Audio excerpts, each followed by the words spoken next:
Colder weather and this week's moisture will certainly help with the dry vegetation. And in many places, though, the snowpack for this time of year is actually at its lowest level in a decade. Our man in the mountains, Matt Renew, is live in Breckenridge this morning. Matt, not all parts of the state saw lots of moisture, so firefighters are still preparing for what could be a very active fire season.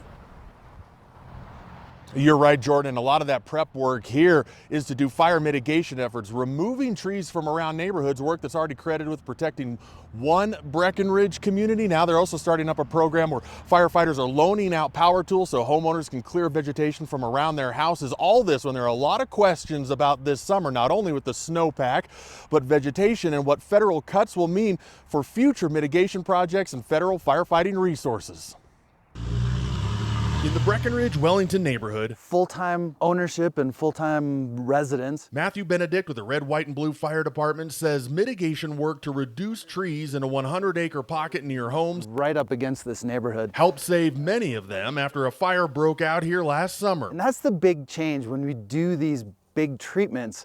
We expect different fire behavior that we can actually engage. It's one of several mitigation projects the department's done around Breckenridge to protect homes, along with starting a new program, loaning leaf blowers and weed whackers to homeowners so that on a smaller scale, they can remove vegetation from around their homes. Providing them with the tools to actually do the work if they don't have those tools. Important work this summer, with a fast-melting snowpack now at its lowest levels seen in a decade. Already seen a lot melt off already, and then as a result, we're seeing fuels dry out already. And questions about federal cuts and what they'll mean for federal firefighting resources to do more mitigation or to help if fires break out this summer. We're a little anxious right now, and we're anxious because we just don't know.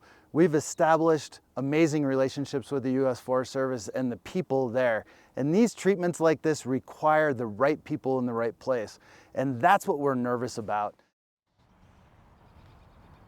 So there are a lot of questions with this summer, not only with those firefighting resources, but with the snowpack. A lot of the state did really well out of this storm. Snow and moisture, especially the eastern half, but the western half still well below average for this time of year with the dwindling snowpack. And now questions with federal firefighting resources, specifically when it comes to if a lot of fires start breaking out, maybe in Texas, the Northwest, what that will mean for resources when fires break out in Colorado. And at this point, firefighters say only time will tell. Jordan, we're gonna have to wait and see what happens this summer, not only with our weather, but with these firefighting resources. In the meantime, it's a good idea for homeowners to start preparing on their own. And if they need to do mitigation efforts, good to take that up on themselves so they can clear some of that vegetation from around their houses. Reporting from Breckenridge, I'm Matt Renew, 9 News. Yeah, everyone has to be prepared ahead of this wildfire season. Matt, thank you.